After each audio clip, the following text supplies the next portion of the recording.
Arnaud Sandrin, qui est donc responsable du programme Bamara BNDMR, va donc nous faire un point. Et donc, merci Arnaud. Donc, vous devez prendre le contrôle de l'écran pour pouvoir assurer votre présentation. Donc, Arnaud, un grand merci d'être là ce matin à distance et on est très attentif à ce que vous allez pouvoir nous dire sur les évolutions actuelles de Bamara et de la BNDMR et les projets, bien sûr, sous Açor. Merci beaucoup.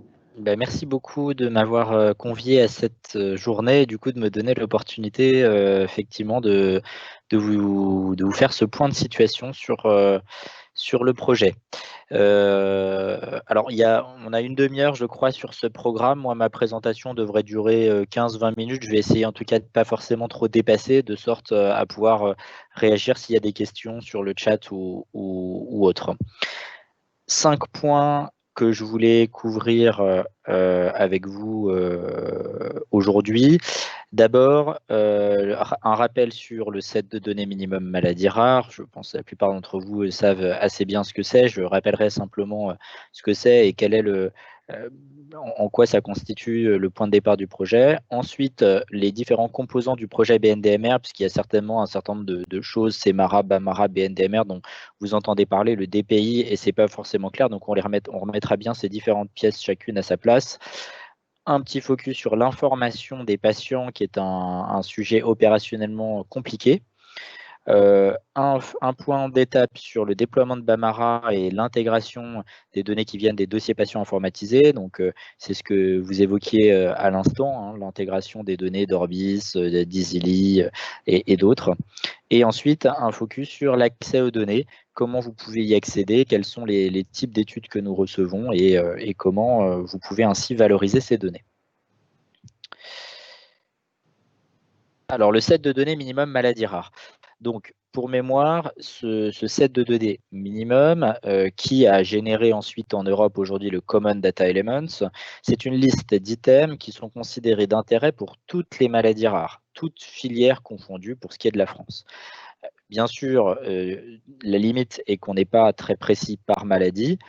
Et donc, la façon dont ce set de données a été conçu, c'est en réfléchissant sur le point commun entre les différentes maladies et qu'est-ce qui est d'intérêt pour toutes. Premièrement, bien sûr, on recueille la non-opposition du patient à ce que ces données soient collectées, des éléments d'identification du patient, ses informations administratives, nom, prénom, date de naissance, des informations familiales, qui est la première personne, ce qu'on appelle propositus, nous, dans la base de données, c'est la première personne qui a été vue dans le réseau expert pour une maladie rare, déclenchant ainsi des consultations avec les autres membres de sa famille, les liens de parenté entre les personnes, le statut vital, qui a certaines limites puisqu'il n'est connu que quand le décès est intervenu à l'hôpital ou que vous avez été informé de ce décès, mais on travaille en ce moment avec les données de l'INSEE qui sont maintenant totalement ouvertes sur les décès afin de pouvoir mieux compléter ces données quand il s'agit de décès qui sont intervenus en dehors de l'hôpital et n'ont pas été rapportés à l'hôpital.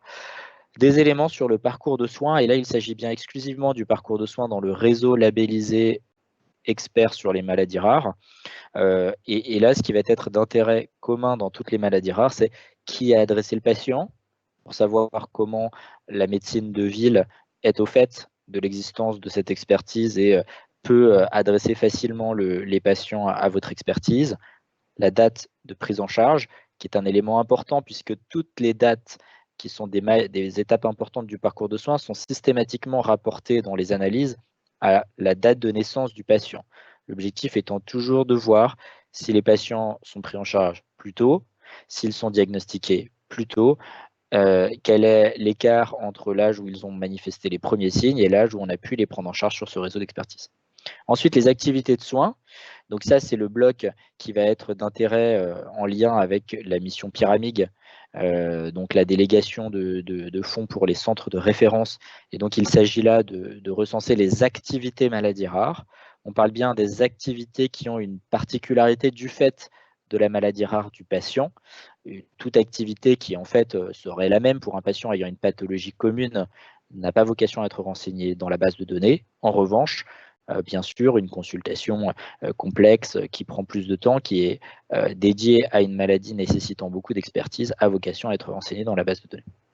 Vient ensuite des éléments sur le diagnostic, et c'est sur ce bloc-là que j'attire tout particulièrement votre attention. C'est celui qui permet de s'adapter le plus à vos pathologies et d'atteindre des éléments d'intérêt pour vous sur le plan médical. Dans le diagnostic, il y a la possibilité de renseigner la maladie avec la terminologie orphanette, qui est celle que l'on considère, qui est réputée dans Bambara la plus fiable sur les maladies rares, et également des signes cliniques, notamment via la terminologie HPO, Human Phenotype Ontology. C'est un point très important. Je rappelle que sur les plateformes du plan France Médecine Génomique, sur les laboratoires de biologie médicale du plan France Médecine Génomique, un élément essentiel pour arriver au diagnostic rapidement est de connaître les signes HPO présentés par le patient. Un cas qui est arrivé récemment sur la plateforme Sequoia, par exemple, c'est un patient qui est analysé. Il a 8 millions de variants au départ. En prenant en compte son génotype, en filtrant sur uniquement les variants qui ont un impact vraiment délétère, ceux qui sont spécifiques à son profil, on redescend à 248 variants. On peut se dire, on a déjà bien descendu le nombre de variants d'importance, mais 248, ça reste un nombre extrêmement conséquent, c'est difficile d'aller plus loin. Et le moyen qui a été mis en place pour aller plus loin, c'est la capacité de renseigner des signes HPO. Sur ce patient qui est un cas d'espèce, 5 signes HPO ont permis de redescendre des 248 variants jusqu'au diagnostic automatiquement, avec bien sûr une validation du biologiste, mais un travail considérablement facilité, accéléré. Ainsi, les signes cliniques sont un enjeu extrêmement important dans cette collecte de données, non seulement à des fins épidémiologiques, mais également à des fins de diagnostic en lien avec les plateformes du plan France Médecine Génomique. Des éléments relatifs au traitement, là, c'est assez limité. On se concentre sur les traitements orphelins tels que répertoriés comme tels par l'Agence européenne du médicament. Des données, ensuite, ça va concerner seulement certaines pathologies, anté- et néonatales, et des données relatives aux travaux de recherche qui sont en cours. Est-ce que le patient est inclus dans un protocole de recherche? Et puis également des éléments sur les échantillons biologiques qui sont ou non collectés en lien avec ce patient. Je le précise aussi, on parle toujours d'un set de données minimum. Pour autant, 10 référentiels sont utilisés dans cette base de données. Alors, qu'est-ce que ça veut dire le mot référentiel? Concrètement, c'est donc des listes très très longues d'items qui peuvent être saisis. C'est vous dire que le set de données minimum va au-delà de quelques cases à cocher, puisque par exemple, la terminologie HPO, ce sont plusieurs milliers de signes cliniques qui vous permettent de décrire le tableau clinique du patient d'une manière relativement fine. Je dis bien relativement, puisque il faut rester humble et c'est en toute connaissance des limites. Par exemple, ici, vous ne renseignerez pas un résultat de biologie ou autre. Hein. C'est tout de même limitatif. Mais vous avez déjà des référentiels qui permettent d'aller plus loin que seulement les quelques items précédents. Alors, ça, c'est le point de départ du projet, le set de données minimum. Ensuite, quels sont les éléments techniques, les éléments informatiques qui ont été mis en place pour essayer de collecter ces données de la façon la moins coûteuse pour vous possible? D'abord, il y a eu, à la racine du projet, il y avait donc CEMARA qui est un projet qui a été à l'instigation des centres de référence, qui cherchait justement à collecter ce set de données minimum maladies rares et d'autres choses dans une base commune. Le ministère de la Santé a ensuite dit on va remplacer CEMARA par une solution qui sera déployée pour tous les sites maladies rares, adaptée à la relabellisation. Hein, si vous vous rappelez, les CEMARA, à l'époque, il n'existait pas la distinction entre les sites et les centres. Il y avait une labellisation qui était moins précise, moins rigoureuse. Là, maintenant, on est sur une labellisation qui est, alors, pour le coup, extrêmement rigoureuse. Un site, c'est un hôpital et un médecin et un centre de référence. C'est assez rigoureux. Donc là-dessus, on a dû développer de nouveaux outils et notamment, il y en a 2 qui, j'insiste, ne nécessitent pas une collecte de données des 2 côtés, mais c'est bien soit l'un, soit l'autre. Soit il y a Bambara qui est une application disponible sur Internet. Donc, on va sur Internet, on se connecte avec un identifiant, un mot de passe, on reçoit un code secret sur notre boîte mail qu'il faut renseigner également pour accéder à l'application. Donc, il y a des mécanismes de sécurité qui sont importants. Je précise qu'on n'a pas de capacité de choisir là-dessus ce qu'on fait. Une application de ce type-là doit être sécurisée par ces moyens-là. Il n'y a pas d'autre solution. Ce sont des exigences de la CNIL. Et pour éviter justement cette complexité inhérente au fait de sortir de vos outils informatiques présents à l'hôpital pour aller sur Internet, où il faut renseigner aussi les éléments qui traditionnellement sont renseignés aux admissions, eh bien, a été financé par le ministère de la Santé un travail auprès de différents établissements pour que dans leur dossier patient informatisé, alors DPI, qu'est-ce que ça veut dire concrètement? Ça veut dire Orbis à la PHP, ça veut dire Easily et Connemara à Lyon, ça veut dire Sillage à Lille, ça veut dire DXCare ici, ça veut dire Maincare là, voilà, des mots qui certainement vous parlent plus que DPI. Donc ces outils-là, le ministère de la Santé a accordé un financement significatif pour que certains puissent s'équiper d'un formulaire qui collecte déjà le set de données minimum directement dans ces outils-là et ils nous sont envoyés. Alors aujourd'hui, il y a 2 DPI qui sont connectés à Bamara où les données remontent, c'est à Lyon et à la PHP. Donc une fiche saisie aujourd'hui à Lyon, elle remonte le soir même dans Bamara. Une fiche saisie aujourd'hui à la PHP, elle remonte elle aussi le soir même dans Bamara. Donc on a plusieurs centaines de fiches tous les jours aujourd'hui qui sont saisies localement dans vos hôpitaux sans avoir besoin d'accéder à l'application et qui pour autant remontent dans l'application et d'ailleurs vous pouvez aller constater qu'elle s'y trouve. On n'est pas encore c'est pas encore la solution parfaite. Je pense notamment à Orbis et on a fait un travail avec les équipes d'Orbis et en lien avec les personnes qui se trouvent à tous les professionnels de la PHP pour expliquer les limites qui restent et les solutions qui sont prévues pour y remédier. Et je précise qu'il y a d'autres hôpitaux aussi, on va y revenir, qui ont très bien avancé et sur lesquels on aura ce même mécanisme très prochainement. Je vais vous faire un point détaillé là-dessus. Ensuite, il est possible d'extraire les données, alors il est recommandé quand vous faites une cohorte de recherche en parallèle, d'extraire les données de DPI ou de Bamara. Dans Bamara, vous avez un bouton qui permet d'extraire très facilement sous Excel les données qui ont été saisies, de sorte que vous pouvez les extraire et ensuite les uploader dans les autres bases de données sur lesquelles vous travaillez. C'est une solution qui n'est pas parfaite, loin de là. Elle est moins efficace quelque part que le connecteur entre le DPI et Bamara, puisque ce n'est pas un flux continu, mais c'est la solution pour l'instant que nous avons trouvée pour qu'il y ait le moins possible de double saisie. Mais j'entends que ça ne répond pas à j'entends bien que ça ne répond pas à tous les cas d'usage.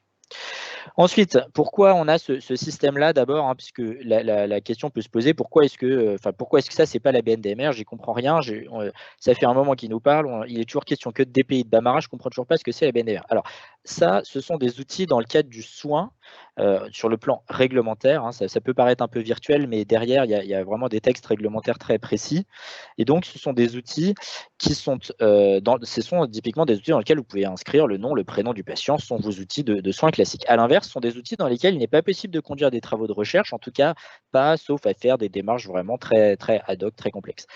Et vous ne pouvez pas non plus, quand vous êtes sur Bamara, si vous êtes sur Bamara au CHU de Strasbourg, vous ne pouvez pas voir les données du CHU de Nice, évidemment, et même d'un site à l'autre, vous ne pouvez pas immédiatement voir les données des autres patients.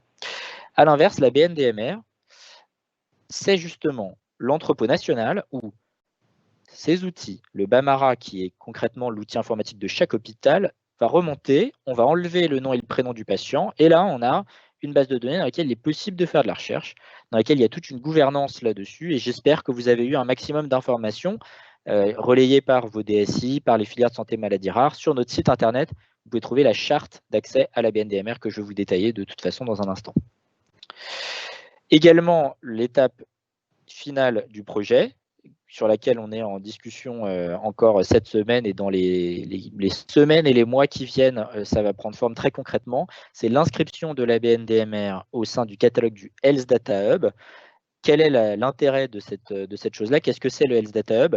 Le Health Data Hub, c'est ce projet national qui est lancé pour permettre que les bases de recherche, et y compris les entrepôts de données de santé hospitaliers, puissent être facilement chaînés aux données de l'assurance maladie. Là, il y a un enjeu majeur, puisque comme je vous l'expliquais, le parcours de soins qui est présent dans la BNDMR est limité, puisqu'il s'arrête à ce qui est le réseau d'expertise maladies rares. Vous ne savez pas si le patient a été en pharmacie chercher un médicament dans une officine de ville. Vous ne savez pas s'il va voir son médecin traitant, s'il bénéficie de tel ou tel soin en ville. Grâce au chaînage avec les données de l'assurance maladie, c'est tout ce parcours de soins complet qui devient analysable. Donc c'est bien sûr la brique, je dirais, ultime de ce projet BNDMR, et c'est, je dirais, la seule brique qui n'est pas encore en place et sur laquelle on travaille d'arrache-pied. Alors, par rapport à tout ce que je viens de vous dire, comment les patients doivent-ils être informés? Là aussi, il y a matière à être un peu perdu puisqu'il y a différents mécanismes d'information. Là encore, ce sont des exigences réglementaires. Je vous assure qu'on met tout en œuvre pour essayer de faire les choses les moins compliquées possibles, mais bien sûr dans le respect de la réglementation. Alors, pour ceux qui utilisaient Semara à l'époque, mais c'est simplement parce que la réglementation à l'époque était différente, il suffisait pour tout le projet Semara de faire une information collective, une affiche, dans la salle d'attente ou sur le lieu de consultation. Ça reste la même règle pour le dossier patient informatisé et pour Bamara. De toute façon, quelque part, vous n'avez pas besoin d'ajouter grand-chose. Il y a déjà des affichages dans vos hôpitaux sur les outils informatiques utilisés dans l'hôpital. Là où l'enjeu est plus compliqué, c'est pour la Banque nationale de données maladies rares. S'agissant d'une base de données de recherche nationale auquel peuvent accéder différents acteurs. Il y a une gouvernance qui est très stricte. On ne peut pas accéder n'importe comment à la BNDMR, mais en tout cas, la porte n'est pas fermée non plus. Différents acteurs peuvent solliciter des traitements de données. Donc là, il est attendu une information individuelle du patient. Bien sûr, cette information, elle pose de grands problèmes en pratique. Ce n'est pas après une consultation déjà longue où peut-être il y a déjà eu un certain nombre de consentements à faire signer sur des examens qui sont lourds, qui sont difficiles. Rajouter à cela 5 pages d'informations sur la BNDMR qui sont susceptibles de poser des questions et on ne s'y retrouve pas. Enfin, tout ça, c'est évidemment presque pas pensable. Alors, qu'est-ce qu'il faut faire pour autant sur cette information individuelle? Elle doit être remise donc individuellement au patient. Donc, elle peut être imprimée dans certains hôpitaux. C'est la DSI, les plateformes maladies rares, un certain nombre d'équipes qui vont se charger de les imprimer, de les disséminer dans les services. Ensuite, elle peut être versée au dossier du patient qui peut le consulter chez lui. Il y a toute l'information dedans. Elle peut être également partagée par Internet, par un mail, par un texto s'il y a des mécanismes d'information. Il y en a dans certains hôpitaux, c'est le cas d'information sur la prise de rendez-vous. Ça peut être ajouté à cette partie-là, mais bien sûr en veillant à ce que le patient ait l'information. De toute façon, ce qui compte pour nous tous à la fin, c'est de ne pas se retrouver un jour dans la situation où un patient se présente et dit « Je découvre que mes données sont collectées dans la BNDMR depuis un certain temps, j'aurais voulu m'y opposer, je ne savais pas, je le regrette, j'aurais préféré qu'elle ne soit pas utilisée. » Ça, c'est la situation qu'on veut éviter, et donc on fait tout ce qu'on peut, on participe aussi à des journées, des associations de filières, on communique le plus largement possible pour que justement cette situation, c'est quand même le but, ne se présente pas. Mais j'entends bien que l'information individuelle, c'est un enjeu très, très compliqué. Rien que sur l'hôpital Necker, c'est 15 000 fiches, rien que sur un seul hôpital, 15 000 fiches qui ont été imprimées. On se doute bien que l'enjeu est très significatif. Alors, où en est-on donc de l'interaction entre Bamara et ces fameux DPI? Encore une fois, je m'excuse d'utiliser ce jargon DPI à chaque fois, mais vous comprenez bien que c'est parce que ce n'est pas le même outil informatique sur les différents hôpitaux. Alors, d'abord, 68% des sites maladies rares aujourd'hui utilisent Bamara, ou en tout cas sont équipés de Bamara. 68%. 17%, ça va concerner ceux de l'AP-HP et ceux des Hospices civils de Lyon, sont équipés aujourd'hui d'une fiche maladie rare connectée à Bamara, donc qui remonte dans Bamara. Donc 68% l'application web, 17% le DPI. Ensuite, il y a d'autres cas de figure. Il y a certains sites qui ont encore Semara, certains sites qui n'ont que Bamara tout seul. Il y a certains sites qui ont un formulaire dans leur dossier patient informatisé, mais ils ne les remontent pas encore dans Bamara. À la fin, il n'y a que 5% des sites qui n'ont pas de mode de saisie. Donc, plus de 95% des sites maladies rares en France, des 2225 sites maladies rares en France, sont aujourd'hui équipés d'un mode de saisie qui est plus ou moins convivial, plus ou moins facile d'accès. Et j'insiste, on ne va pas s'arrêter là, aussi bien dans les équipes des DPI que nous, côté Bamara, on va travailler encore les années qui viennent pour justement essayer de faciliter l'utilisation de ces outils.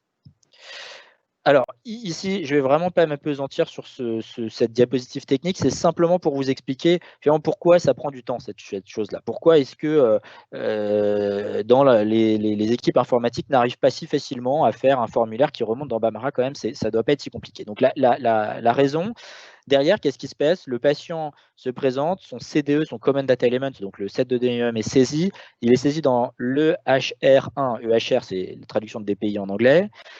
Dedans, il y a une certaine base de données, un DB, c'est la base de données, mais c'est une base de données qui n'est pas à un format compatible, c'est pas le même format que chacun a, que d'un hôpital à l'autre on a, donc il faut le transformer dans un format qui s'appelle le CDA, qui est un format interopérable national, conforme au standard HL7. C'est un format très important, puisque vous le savez, l'interopérabilité est un enjeu important, mais concrètement, qu'est-ce que c'est le CDA? C'est un fichier qui fait 1500 lignes avec différentes balises à différents endroits, donc c'est un fichier assez compliqué.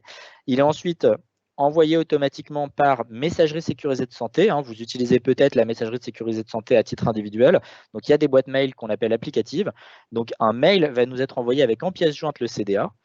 Nous, on reçoit ce mail, on a ce qu'on appelle une écoute sur notre boîte de messagerie via ce qu'on appelle une EAI. C'est un outil informatique qui va aller vérifier à chaque fois qu'un mail est reçu, qui ouvre le mail, qui sort le CDA et qui va l'intégrer dans Bamara, ce qui là aussi peut être compliqué parce que le patient a potentiellement déjà des données saisies dans Bamara, il faut les réconcilier, les fusionner, etc.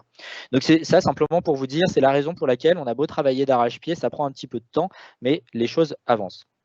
Donc aujourd'hui, je vous disais, alors là voilà, vous avez des chiffres, ce sont les données à la semaine dernière, pardon, je n'ai pas actualisé la diapositive, mais j'avais fait mes diapositives à ce moment-là. Données au 7 septembre, où vous voyez pour EasyLy et pour Orbis APHP, ça ce sont toutes les fiches qui passent chaque jour. Donc par exemple, le 4 décembre 2020, nous avons reçu 155 fiches de l'APHP, 6 côté EasyLy. La veille, c'était 126 côté EasyLy, 133 côté APHP. Ça dépend du nombre de patients qui sont vus, de la saisie chaque jour. Et en moyenne, c'est 200 fiches qui passent tous les jours. Il y a également des fiches qui ne passent pas, c'est un nombre négligeable côté EasyLy, même si jusqu'à la dernière fiche, il y a un travail de fait pour comprendre pourquoi elle ne passe pas et la faire in fine remonter, je vous rassure. Et c'est la même logique qui prévoit la PHP. Pour autant, à la PHP, il y a 30% des fiches, donc c'est 30% en plus de tous ces cas verts que je vous montre, qui ne passent pas. Essentiellement, c'est pour des raisons que le diagnostic a été saisi non pas en utilisant la terme fenêtre, mais en champ texte libre, ce qui crée des incertitudes et ce qui empêche les outils informatiques bloquent là-dessus. Il y a un travail qui est en cours et je vous garantis que pareil, on ne lâchera pas sur ces 30% des fiches et c'est un problème, je dirais, à la fois d'informaticiens, puisqu'il faut qu'on règle ce problème-là, et à la fois de formation et d'accompagnement des utilisateurs, parce que oui, c'est un petit peu capricieux, il faut utiliser ces terminologies. Après, une fois qu'on s'y fait, qu'on s'y met, c'est le cas de beaucoup d'utilisateurs, c'est finalement moins compliqué qu'il n'y paraît, et c'est ce qui garantit au niveau national qu'on arrive à faire une épidémiologie de qualité. Le point par éditeur, ici, je ne vais pas m'étendre, mais c'est pour que vous voyez en toute transparence où on en est. Hôpital par hôpital, l'assistance publique hôpitaux de Marseille, Brest, Limoges, Angers, Clermont-Ferrand, Dijon, Montpellier, Nancy, Strasbourg, Rennes, les hospices civils de Lyon, Grenoble, Nantes, les hôpitaux de la PHP, le CHIC, Toulouse et Lille. Il y a d'autres hôpitaux aussi, peut-être vous êtes sur un autre hôpital et vous dites il n'est pas dans cette liste, c'est parce que ça c'est la liste qui a été financée par le ministère de la Santé, il y en a d'autres qui leur emboîtent le pas. Et avec à chaque fois, vous voyez un point d'étape sur la partie formulaire. Donc formulaire, c'est ce que vous allez voir vous en tant qu'utilisateur. C'est-à-dire vous allez voir si dans votre dossier patient, il y a un petit module maladie rare et que vous retrouvez le set de données minimum dedans ou pas. Et CDA, c'est la partie que vous ne voyez pas, mais c'est en fait, vous la voyez uniquement quand vous allez sur Bamara et vous voulez voir si les données que vous avez saisies en local remontent ou pas. Ça, c'est la partie CDA. C'est est-ce qu'elles sont envoyées. Je précise qu'à chaque fois, quand les données sont saisies dans le formulaire, elles sont envoyées à Bamara, soit au fil de l'eau, soit il y aura un rattrapage pour les fiches saisies antérieurement. Donc pour vous, fondamentalement, je trouve ce qui est le plus important, le plus intéressant, c'est le formulaire, puisque de toute façon, les données in fine vont remonter dans Bamara et la BNDMR. Là, vous voyez, en vert foncé, c'est quand la chose est complètement ce qu'on appelle en production, en fonctionnement. Vert clair, quand on y est presque. Orange clair, quand c'est en phase de ce qu'on appelle de qualification, c'est-à-dire les développements sont terminés, mais il y a des tests de réaliser. Et orange plus foncé, c'est quand on est encore à la phase de développement. Donc là, vous avez toute la transparence et la clarté sur ce qui se passe sur vos différents établissements. Et vous voyez qu'au-delà de Lyon et de Paris, il y a des avancées. On est vraiment tout près sur d'autres hôpitaux. Et de toute façon, sur tous ces hôpitaux-là, on est au moins en stade de développement. Voilà, l'accès aux données. Maintenant, comment accéder aux données de la BNDMR? Alors, il y a donc la charte puisque l'objectif, c'est pas de collecter des données pour collecter des données, c'est à la fin de pouvoir les valoriser scientifiquement. Il existe une charte, elle est disponible sur notre site internet, vous pouvez la regarder en détail, et elle inclut tous les éléments de gouvernance, de protection, qui peut faire quoi, et tous les garde-fous. Alors, si maintenant vous êtes déjà dans une étape de dire, bon, bah, très bien, moi, ça tombe bien, je suis spécialiste au sein de la filière orchide de telle maladie et je souhaite savoir où on en est sur la BNDMR et je souhaite d'ailleurs faire une petite enquête épidémiologique sur cette maladie. Voilà comment procéder, vous pouvez tout à fait le faire. Il y a une procédure de demande que vous trouvez ici sur notre site internet, bndmr.fr, vous avez exploité et ensuite procédure de demande ou directement le lien en dessous. Ça, c'est un petit graphique. Alors, ça ne se voit pas forcément bien sur l'écran. C'est un petit graphique simplement pour vous dire grosso modo comment ça se passe. Ce qui est intéressant pour vous, c'est la partie à droite. Il y a un petit le carré le plus à droite, le rectangle rouge le plus à droite. J'envoie le dossier complet à analyse.bndmr@aphp.fr. Donc, c'est aussi simple que ça. À la fin, vous avez une boîte mail dans laquelle vous pouvez envoyer les différents éléments. Ces éléments, quels sont-ils? Il y a un formulaire à remplir. Ce formulaire, il fait 6 pages. Elles ne sont pas toutes à remplir, ça dépend de quel type d'études vous faites. Et on a vraiment travaillé un maximum et on continue de travailler pour qu'il soit le moins compliqué à remplir possible. Après, comme n'importe quel projet d'analyse de données, il faut tout de même décrire son protocole et puis aussi dans quel objectif on poursuit ça. Il faut également informer systématiquement l'animateur de la filière ou du centre si on est au niveau centre de référence.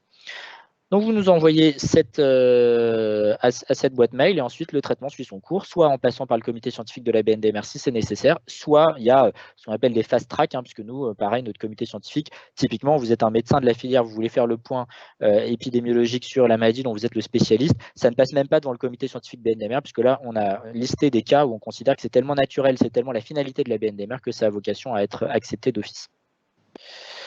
Voilà, merci de votre attention. Simplement un dernier mot pour dire qu'il y a un certain nombre de traitements de données qui de toute façon ont lieu, qui sont présentés au comité de pilotage des filières. Vous avez toujours l'information, au moins via votre filière. Et on continue d'essayer d'améliorer comme ça l'intelligence des données que l'on a avec leurs limites, mais aussi avec l'apport qu'elles peuvent avoir.